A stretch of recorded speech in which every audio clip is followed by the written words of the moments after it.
So we have been working through uh, the core tenet of this ministry, the principles that lead to a better life. Is that right? And as we have been working through these principles, we have just had an opportunity to really sort of shallow dive, not deep dive. You have to do the deep dive in your basic truth classes. So we just do a shallow dive into these principles. And the first principle, again, is what?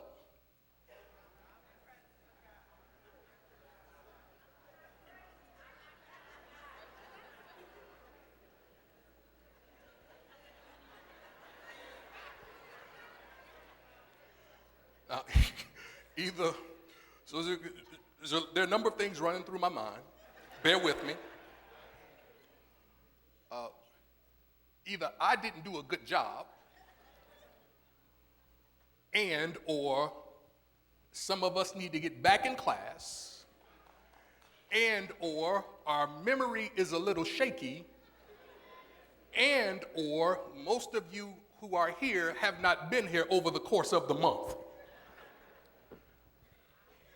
So let's try it one more time. And those of you who know the answer, say it really, really loud so that it can seem like the room is resounding with the right answer. So the first basic truth principle is,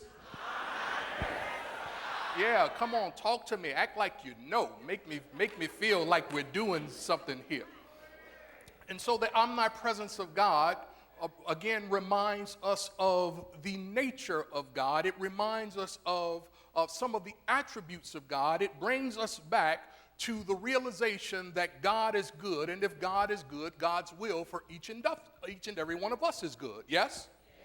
And so it is this goodness that is baked into each of us that gives us the foundation for the second basic truth principle, which is the divinity of man. And so the divinity of man says that we are offsprings, each of us, offsprings and expressions of God, endowed with the very same thing that God has. There is no absence of the Spirit of God in each or any of us. It is in us just as the wet is in the water, and you can no more separate the divine essence or Spirit of God from you and I than you can separate the wet from the water. But we sometimes find ourselves not living into our divinity because we may not be maximizing or optimizing the third basic truth principle, which is don't get tired on me. I need you to be strong and boisterous and that whole thing. The third basic truth principle is the value and power of thought. Yes? And so the value of our thinking is that it is our connecting link to God. Say connecting link. And the power of our thinking is that as we change our thinking, we can change our life, world, and affairs. That is powerful indeed. And then the fourth principle lends itself to how we can more consistently hold the right thoughts, and that is based upon how we practice. And so the fourth basic truth principle, that's a layup, I just laid it up for you. The fourth basic truth principle is, now I'm going to get tricky on you. We practice the presence through, oh yeah, I know it. I know you know it. Y'all just being extra cute. I know you know it. I know you know it. We're going to go back on that 60% discount if you don't know these answers to these questions. No, I'm just kidding. And so the fifth basic truth principle is the law of demonstration. In the law of demonstration, we sometimes restate it this way. We say like begets like.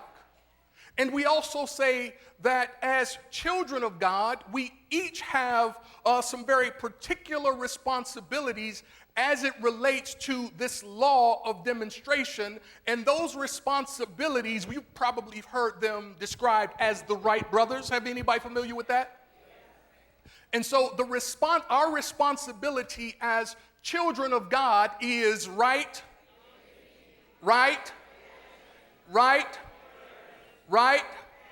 and right. I think I heard it. I think I heard you say right thinking, right feelings, right words, right actions, and right reactions. Very good. And so then what we want to do today then is just take a deeper look at the responsibilities that each of us have as children of God. And I just want to just be able to share some things with you and remind you of some things that bring you back to the responsibility you have in facilitating for yourself a better life. Is that all right? And so our bulletin, let's take the reading from our bulletin together. Life.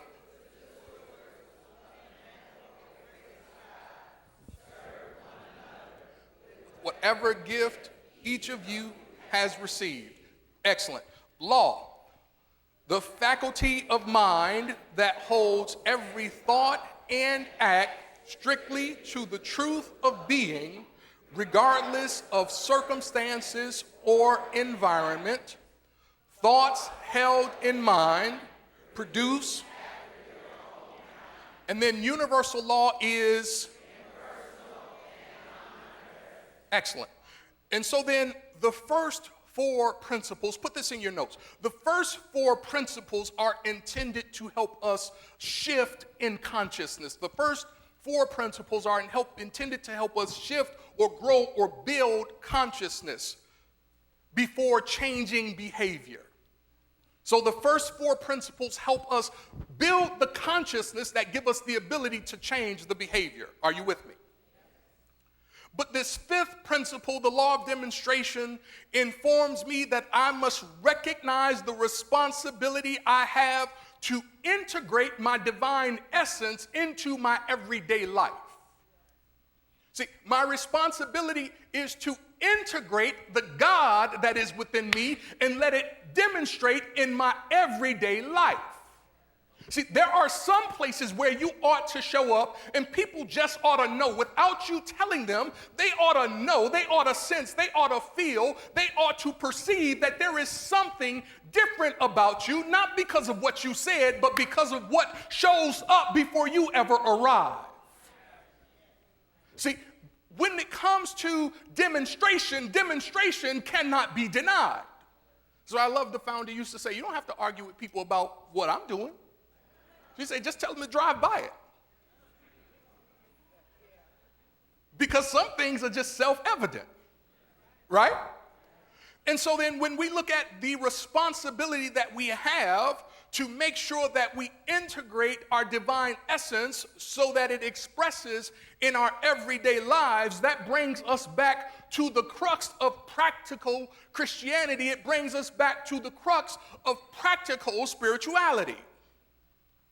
And so that means for me that I must consistently work to apply, put that in your notes, work to apply, I must consistently work to apply these principles when things are going well and when things are not going so well. My responsibility is to make sure that I am applying principle when I am afraid and angry. Not just when I'm in church. My responsibility is to make sure that I am applying these principles when I am confused, lost, and disappointed, and when I am in the classroom. My responsibility is to express and demonstrate these principles when I am ashamed and when I am proud. Because it must show up in my life, world, and affairs. So the question that I want you to ask yourself is, how do you make choices that are in alignment with the principle so that the principle can be a part of your daily being? Are you with me? It's one of the things I recognize for me is that I have to remember, say remember.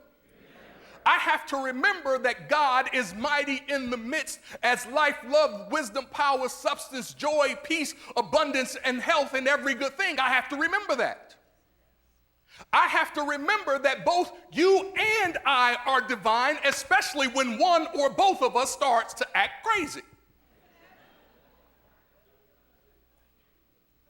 I have to remember, am I talking to the right people, we right ones?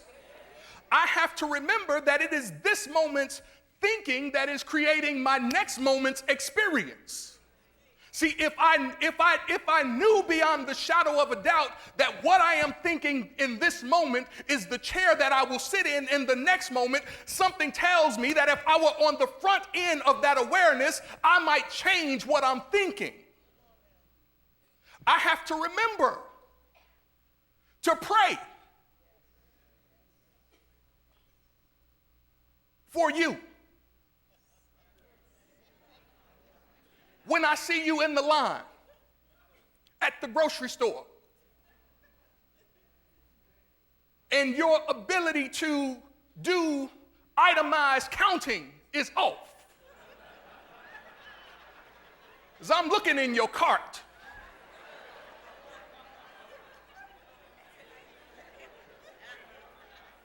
you got 17 things in the 12 items or less line.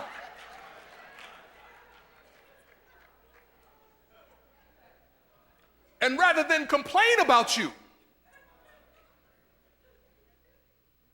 I pray for both of us.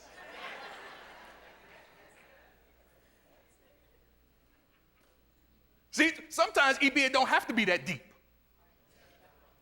Sometimes it's right there, ground level, everyday experience. Are you with me? And so then, as we're moving into this lesson, I want us to be on the same page with what I mean when I am saying right. Because right, you know, that we actually, because it's easier now to be an expert, opinion in this day and age is something that can make you an expert. And whether it's valid or not is another conversation. But in this day and age, we all have our version of the truth. You ever heard anybody talking about my truth? Mm-hmm. So what I mean when I'm saying right, we say point to him, point to me, say what he means when he says right. So what I mean by right on this morning is I want to take a baseline that we see from the master teacher when it comes to what's right. And so I want to bring you back to the book of John where Jesus has left the scene and his disciples now are kind of falling back into their old patterns. And when they fall back into their old patterns, Peter says to some of the other disciples, I'm going to go fishing. And when he says he's going to go fishing, some of the other disciples say to him, hold up, bro, I'm going to come with you. And Joe, when they get out on the boat, they begin fishing. And if I'm reading the text right, they wind up fishing all night. Now, a skilled fisher knows how to catch fish. A skilled fisherman or fisherwoman knows how to catch fish. Are you with me? But on this particular afternoon into the evening and over the night, when they pull their nets up, they have nothing in their net. And then it says in the morning or at daybreak, Jesus is on the shore. And Jesus asked a very penetrating but obvious question. He asked them, have you not been able to catch any fish? Now, again, it's not that deep. An empty net plus no fish on the boat means no fish caught. Are you with me? But sometimes you have to ask the question so that the person who is forced to answer must face what must be fixed. Because how many of you know that you can't fix what you won't face, and sometimes just ignoring it is just enough to keep me from having to face it? And so he asks them a very obvious question that has a very clear answer, and the answer is no, we have not caught any fish. And then Jesus said, well, why don't you try to cast your net on the right side of the boat? So what I mean by right is, whatever your aim is, if you are applying the law of demonstration appropriately and accurately, whatever your aim is, the rightness of your net, your thinking, your feeling, your words, your actions, and your reactions ought to catch whatever you're fishing for. That's all I mean by right. So so you don't have to judge it and I don't have to judge it. It's right if you catch whatever your net is in the water for. Are you with me? So then, as he tells them to cast their net on the right side, the next thing they do is they do that. Yeah? And then something amazing happens, Dr. Yvonne. The net, according to the scripture, is so full that they can barely even take it all in. So when it's right, by this definition as we're applying it today, it flows in such an abundant way that you can barely have enough to take it all in. Are you with me? So then let's go. We know that right thinking then is the ability that we have to attract in our lives whatever we are focusing on.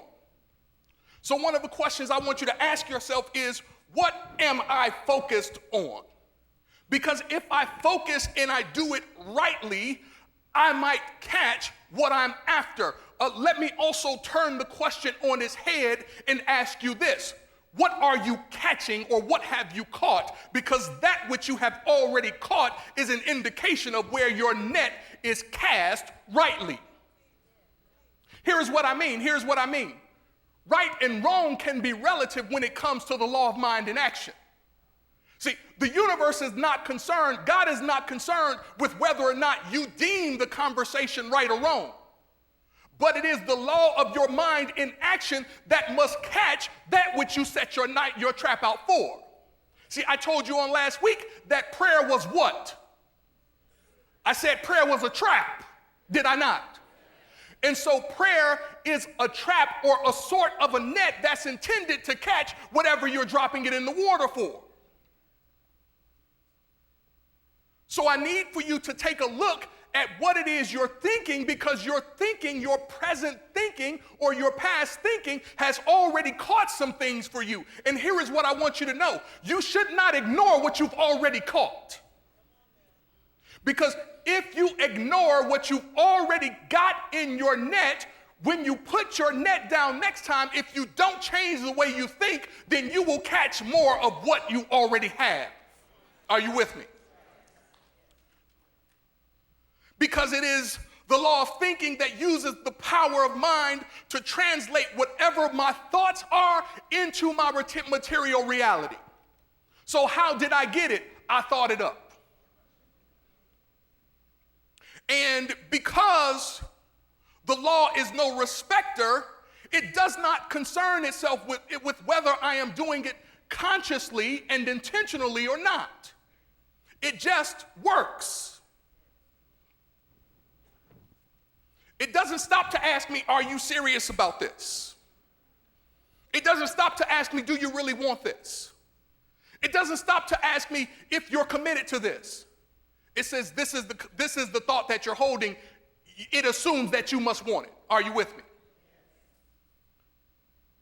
So then, as I've said to you before, one of the things that I have to really do if I'm going to maximize the law of demonstration is I have to be intentional about what I focus on. Like Bruce Lee said, an average man becomes powerful when through the power of his focus. What are you focusing on? Use it to get what you want. Because here's what I know about you. You are a human magnet. And the power of your thought gives you the ability to attract people, situations, circumstances to you. And if it's not working for you, you've got to change the magnet. Don't change the people who are showing up. Are you with me? It's been said that we think some 60,000 thoughts per day. And nearly 80% of those thoughts are negative and repetitive. Now listen, for us, we have been in this teaching, and so we might be more inclined. But 60,000 thoughts is a lot of thoughts. That's a lot of opportunities to jack myself up. 60,000 thoughts is a lot of impulses and a lot of impressions. 60,000 nets is a lot of nets to catch what's in my sea of potential. Are you with me? And so one of the things I just want to get you to do is just examine. Say examine. Put that in your notes. Put the words examine in your notes. Examine. Say examine. Examine what you are thinking and determine whether or not what you are thinking is giving you the ability to catch what you want. I'm assuming you know what you want to catch. Is it giving you the ability to catch what you want? There was a story in the Reader's Digest about a gentleman named Nick Sitzman. And Nick was an up-and-coming railroad yardsman. And Nick had a strong reputation among his co-workers. He was a good family man, had a wife, a couple children. But one summer day, the crew was being let go early because it was the boss's anniversary. And so the crew was wrapping up for the day, and one of Nick's responsibilities was to run through the checklist of certain cars. Well, on this particular day, Nick got himself locked in the freezer car. And when Nick got locked in the freezer car, one of the things that he began to do was bang on the door and yell and scream, hoping that someone would hear him so that someone would come and let him out. Anybody know what that feels like? And so as Nick was banging on the door and yelling and screaming, it turned out that nobody else came to his rescue. So Nick couldn't get out of the freezer. So Nick began to panic. He lost his mind. He lost his head. And when he started to panic, he began to think that this must be the end of the road for him. Because Nick was familiar with the freezer car, he knew that most freezer cars have a temperature that is below freezing. So Nick found a way to carve into the wood that this will probably be my last communication with you. I'm freezing to death. Tell my wife and children that I love them. Of course, the next day, his co-workers came, slid the door open, and there was Nick. Made his transition. But here's the ironic thing. The car that he was in didn't work. And when they pulled the average temperature on the thermostat, it would remain about 50 degrees in the car overnight. Nick literally thought himself to death. And watch this. When they did the autopsy, all of his symptoms suggested that he had frozen to death. So it was a little bit colder than it was when you came in this morning. But because of the power of your mind, oh my goodness, you can either think yourself into life or you can think yourself into death.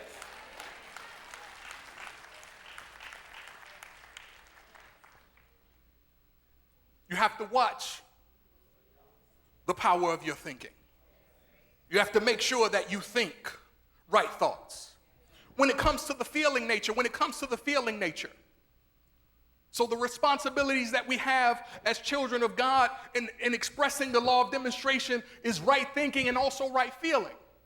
Now, when it comes to the feeling nature and we begin to look at and explore this idea of emotional intelligence, there is the opportunity that we have, that each of us has, to be able to perceive, understand, use, and manage the emotions that are available to us.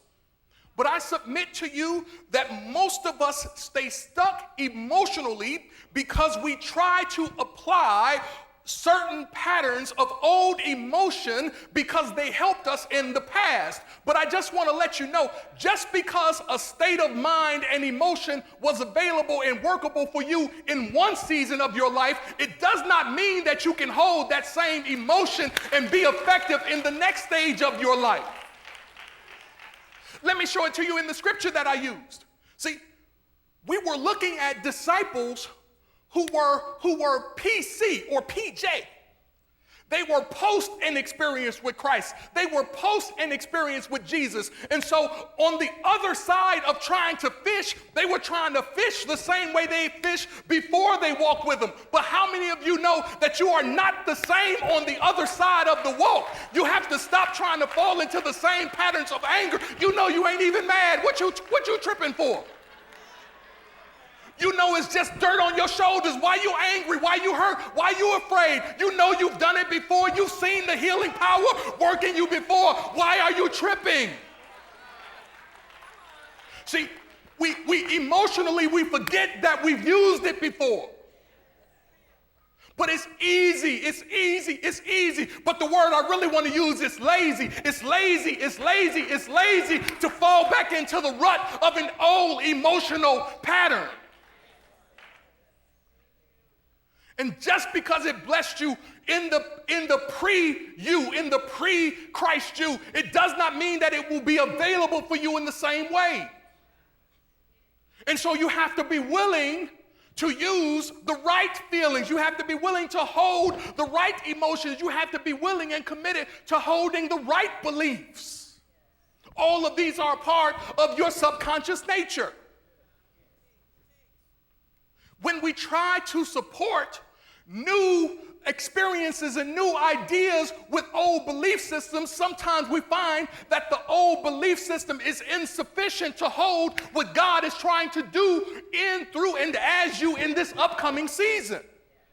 And so the scripture says it to us this way: you're trying to put new wine. And then we get emotionally frustrated because the emotional container can't hold the new movement of God in your soul. And so you're wasting. Listen, you're leaking all over the place. I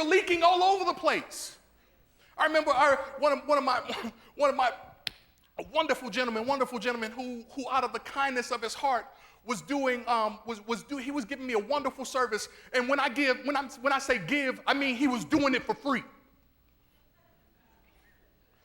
Right? And during this particular season, I was heading into, do you remember just a couple years ago when I was in school and I would be gone for a week or so? We would have these summer intensive. It was really like a summer intensive. I would actually stay on the campus for this summer intensive. And I guess I just got to go ahead and tell myself it was the day I was supposed to report and my assignments weren't done. So I'm feeling a lot of pressure. I'm feeling a lot of heat, right? And so I talked to my person who was providing service for me, and my person needed to change how they were doing something, and I flipped out. You want me to tell you what I said? The person said, all they really said is I need to move the time back a little bit.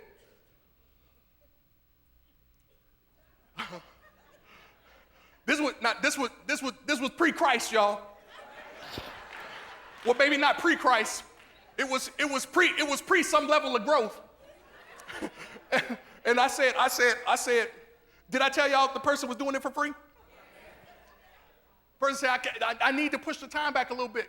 And I said, with as much foolishness in my voice as I could muster, what does that mean to me? That's what I said. And my person said, all right, you come on through now. And when I got there, the person gave me the service. But because I was emotionally leaking, they were emotionally leaking too. And now the experience was not like the experience usually is, because I was stuck in a pattern But not, it didn't have, watch this, don't miss this. It didn't have anything to do with this moment. It had everything to do with my lack of preparation leading up to this moment. And so some of us, because we have not done our healing work, because we have not done our forgiveness work, because we have not done our happiness work, because we have not done our joy work, we're walking into new experiences and we're carrying the ravage and the damage of old hurts and pains into new experiences, and it's tearing the experience apart. And so you've got to be able to get right with your feeling nature. Because your new growth, your new blessing, your new opportunity cannot be supported by your emotional instability. Are you with me? So right feeling is a part of the right demonstration. The other piece is right words. Right words. And words are powerful. I don't have to tell you how powerful words are. My goodness. There is no word that you speak. None. Hear me, none. I wish I could say it in a bunch of other languages. Nada. It's about the only one I got right now. I hope it's accurate. But there are no words that you speak that are without the power of the life that you give them. No, let me say it to you this way. Every word that you speak is filled with the ruach, the breath of the spirit of life, God in you. And so there are no benign, meaningless words that you speak. Every word that you speak is filled with creative power and creative capacity. And sometimes the destruction of a thing comes by the words that we speak. You've heard me say it before, there are nearly 1 million words in the English language. Each and every one of us use somewhere between 2,000 and 3,000 of those words to make up our vocabulary. And then we further condense that, we take 10% of it, and we use about 200 or 300 of the same words every day. And so all I really want to ask you is, what words are you using to create your everyday life? What 200 to 300 words? No, let me ask it this way. What stories are you telling over and over and over and over and over and over again? What stories about the hurt, about the pain, about the disappointment, about the dissatisfaction, about how they used you and how they abused you? What stories? And listen, I get it. I'm not minimizing your pain. I'm saying you're bigger than the pain that you had in your past. I'm saying you have access to 1 million words. Be like highly functional people and find the words that support where it is you're trying to go. Speak life into your life. That's all I'm saying. That's all I'm saying. Find the right words. What words support your healing? Speak those words. Which words support your breakthrough? Speak those words. Which words can help you forgive? Speak those words. Because your words are filled with life, and they do not return to you without answering the call that you sent out. My goodness. And so if you need more joy, speak joy in your life and over the life of somebody else.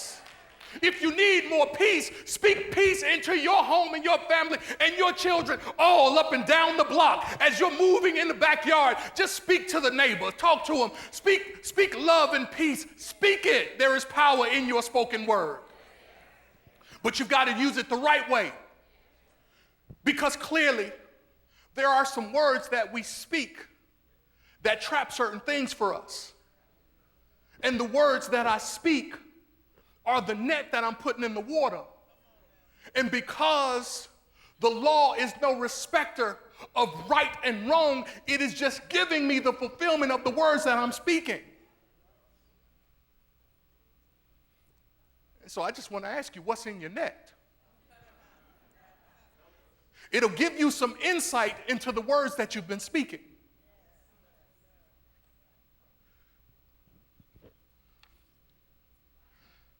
The next one is right action. Right action. Right? So we have when we talk about our responsibilities as children of God, we have right thinking, right feeling, right words. Then we have right actions. And sometimes when it comes to action, we have to remember that faith without action is dead. It's not working like it's supposed to. So how can you take action? How can you take action? How can you take action once you realize that now you are at the point where you've shifted the consciousness and now it's time to move out? Here are just some things you can do. First, you can just have faith in your God-given abilities.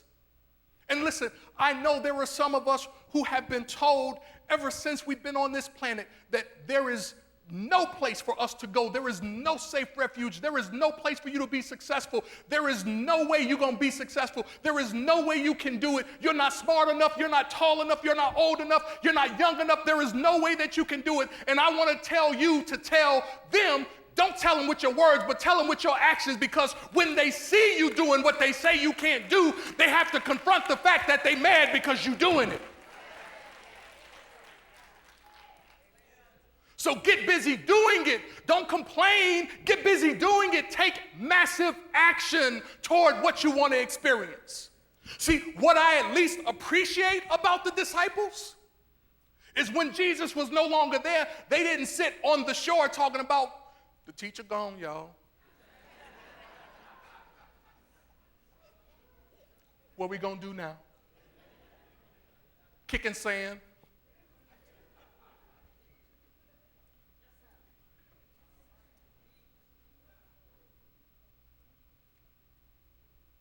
What I respect about them is that at least they went fishing, AJ. At least they did what they knew how to do. Let me ask you, what step do you know you can take that you haven't taken yet?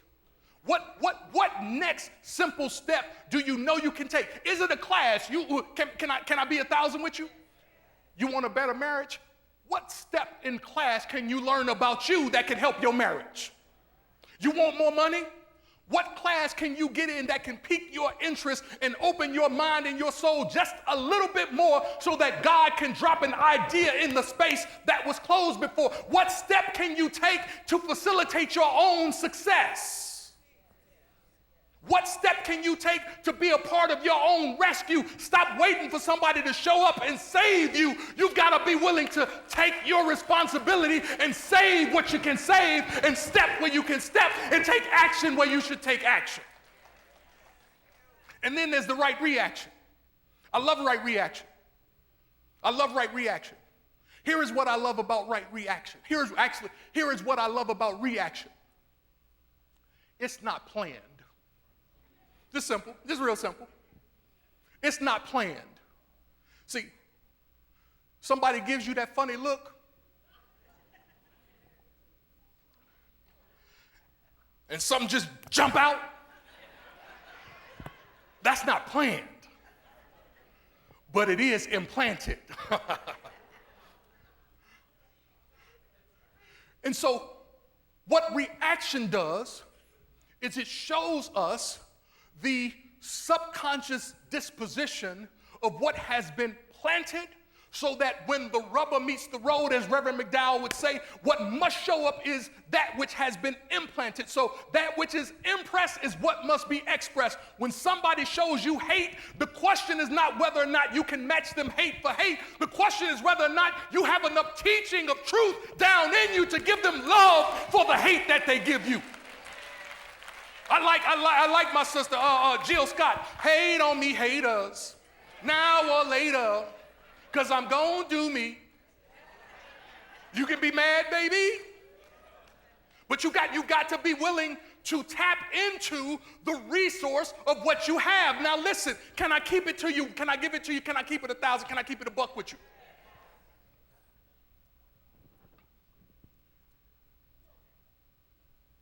And I'm going to say it this way. Remember, I have a doctorate. If you ain't put nothing in, you can't get nothing out. And so the reaction shows you what you've put in your soul. The reaction shows you what you put in your storehouse. So you don't have to tell anybody you've been praying. The reaction will show up when the rubber meets the road. You don't have to tell anybody you meditate. The reaction will show up when the rubber meets the road. You don't have to tell anybody you believe that God is a healer. The reaction will show up when the rubber meets the road. Because the only thing you can withdraw is that which you have put in. And so they're sitting on the boat all night, professional, skilled fishermen. And they drop that net, cuz. I'm talking to my cousin. I wasn't being slang. I was talking to my cuz. I will be slang, not that I'm above being slang. But they dropped the net. And after being at it all night, how many of you know what it's like to toil all night? To pray all night, to worry all night? How many of you know what it's like to not be able to sleep because you're concerned about this, that, or the other thing all night? It's all right if you're out yourself. Listen, I know you do it because I do it.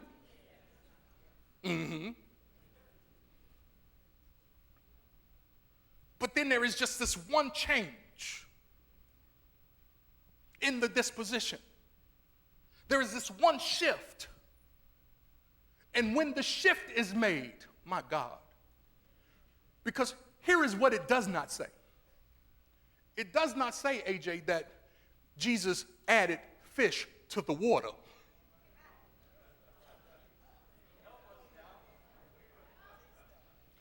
It does not say that he went and got a bigger net and put more fish right around where the boat was. See, here is if I am to infer from it, Doc, what I believe happened was that the fish were already there. Oh my goodness. But the thing that was missing was the right thinking and the right feeling and the right words and the right actions and the right reactions to be able to catch what was already present. And so all I want to say to you before I take my seat and we take our offering on this morning is get the net of the way you think. Get the net of the way you feel. Don't put anybody in control of your emotions. Remember, people don't make you angry. They only show you where the anger is in you. But get the right net of your words and get the right net of your actions and get the right net of your reactions and then put your nets on the right side. And here is what I believe will happen when you get your net on the right side. That which you've been praying for, that which you've been asking for, that which you've been believing for, that which you've been building toward. You'll have so much of it, you won't even be able to pull it in. You have to call people to help you to bring it in. You have to call people, you have to recruit them to help me bring it in. I got so much, I can't even bring it in on my own. Help me bring it in. God bless you.